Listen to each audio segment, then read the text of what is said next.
Scissors forgotten in somebody's body. A foot-long retractor overlooked in somebody else's chest. Every year, about 1,500 people in the U.S. have medical equipment left in them after surgery. About 2/3 of those objects, sponges. Which is why Loyola University Medical Center is doing something about it. It is the first hospital in the Midwest to use new technology to track sponges before and after surgery. It is extremely simple. Simple, yet significant. The way the new system works, all sponges are barcoded and scanned before and after the procedure. 5.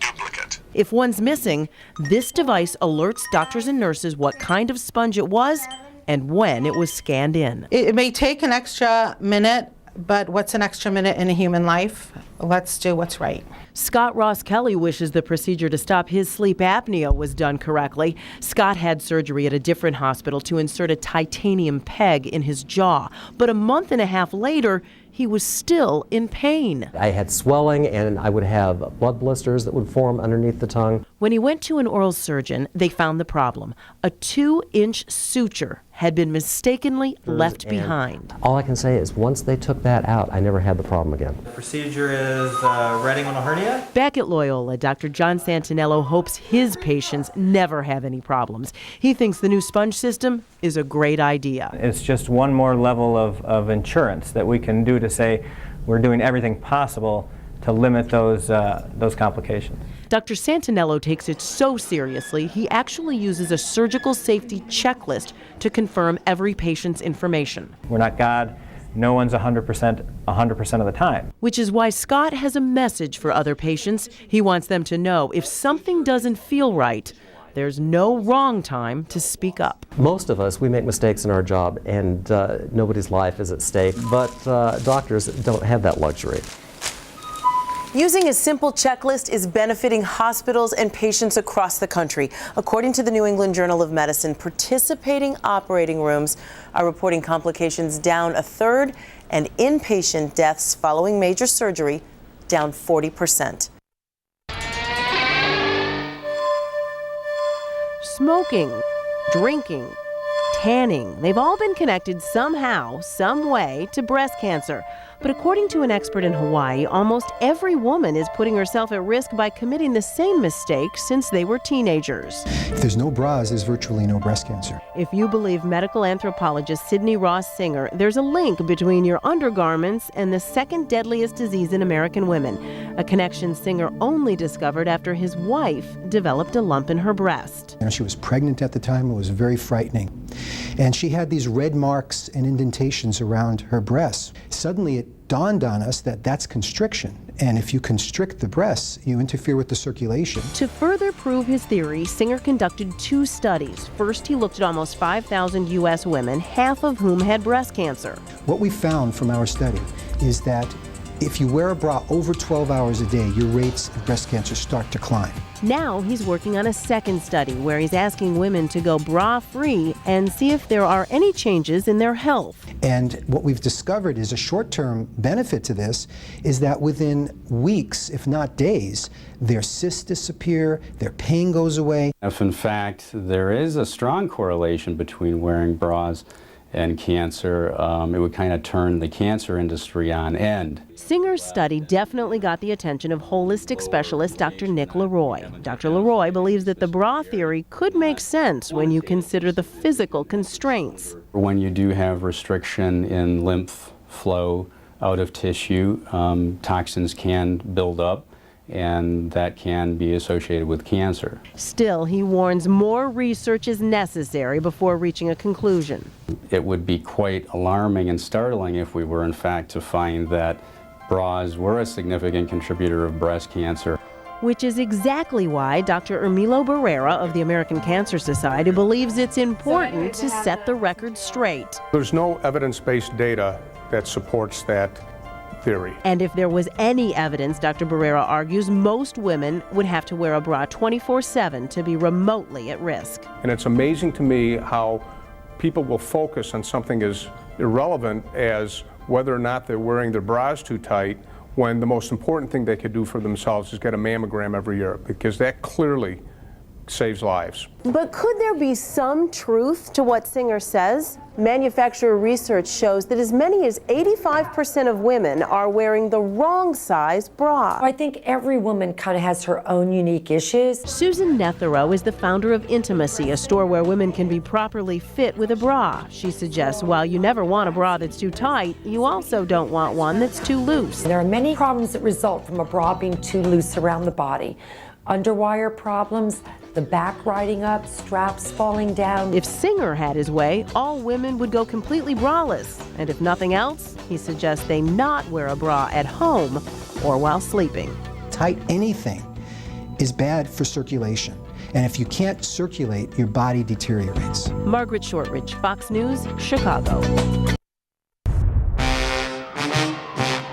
DNA, fibers, fingerprints, they're just some of the ways that police catch criminals. But what's often overlooked the most is evidence that you could literally be standing on. Footprints.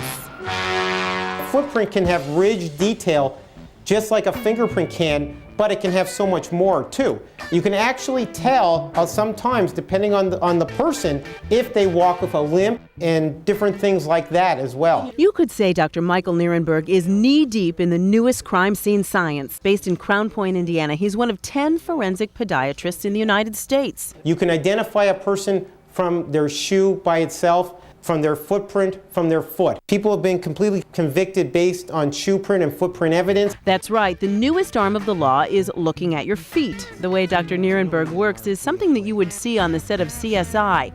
Using fiber optic cameras, casts, and state-of-the-art equipment, he not only can tell you the exact height of a suspect. If there's a crime, you can basically very quickly tell an investigating officer, okay, this guy is between 6 and 6.5 feet tall. He can detect subtle characteristics in the impression of a footprint, which could prove if a person is innocent or guilty.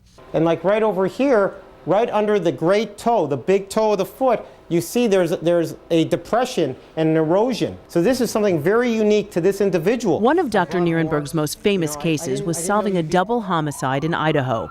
By studying the shoes that the suspect wore in jail, he was able to show they matched the same type of footprints left at the scene. The way you wear one pair of shoes a lot of times will carry over to your other shoes.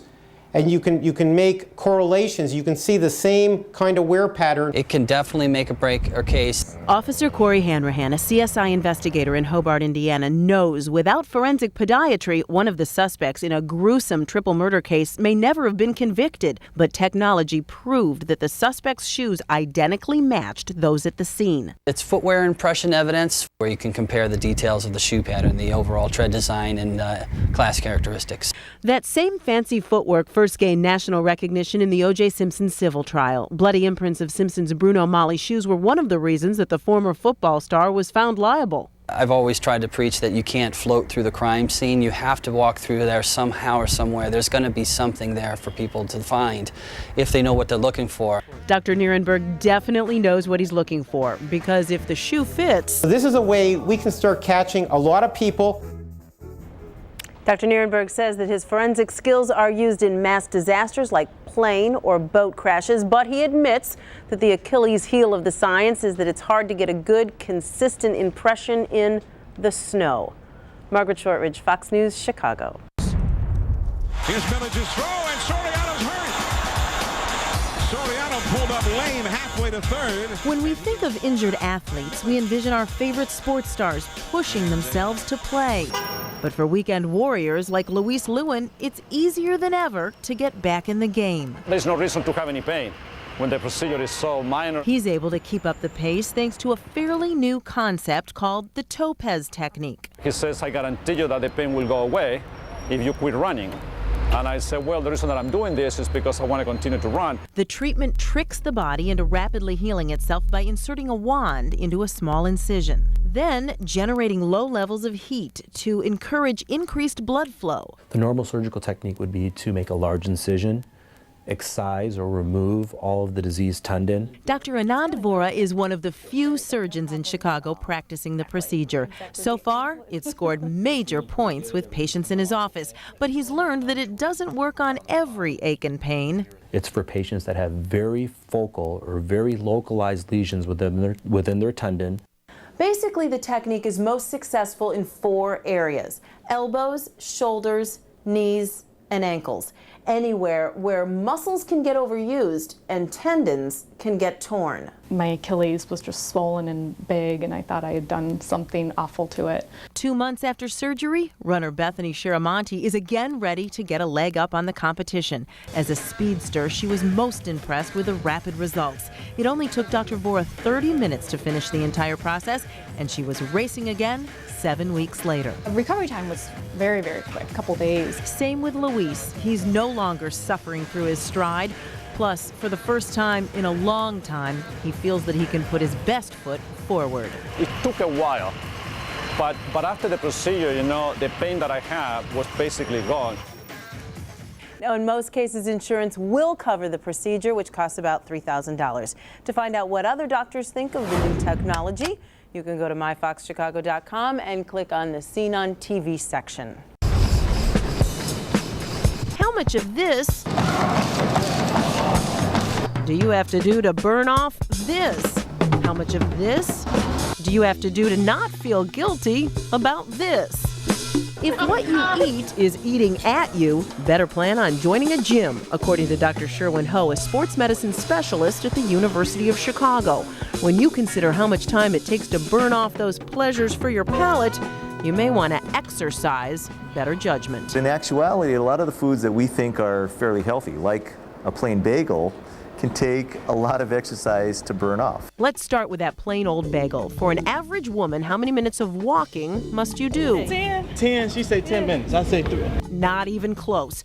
Brace yourself, breakfast buyers. The right answer, 78 minutes of walking, 22 minutes of running, or 33 minutes on the Stairmaster. What? Wow! I think it's outrageous. How about for lunch? Who doesn't enjoy a slice of cheese pizza? If you've got a hankering for something saucy, sink your teeth into this. One good slice of cheese pizza, 329 calories. Not doing this for no reason. So I'll be out here for a while. Talk about feeling double stuffed. That equals 90 minutes of light weightlifting, 39 minutes of stationary rowing, or 71 minutes of walking. And I had a couple of slices for lunch, so maybe you should get back on the machine. You'll definitely want to get back on the machine if you chipped in for a cheeseburger and fries. That burger alone will cost you 35 minutes of running, 67 minutes of rowing, and a whopping 125 minutes of walking. That's a long time to walk like this. Of course, for many of us, just getting to work can be a workout.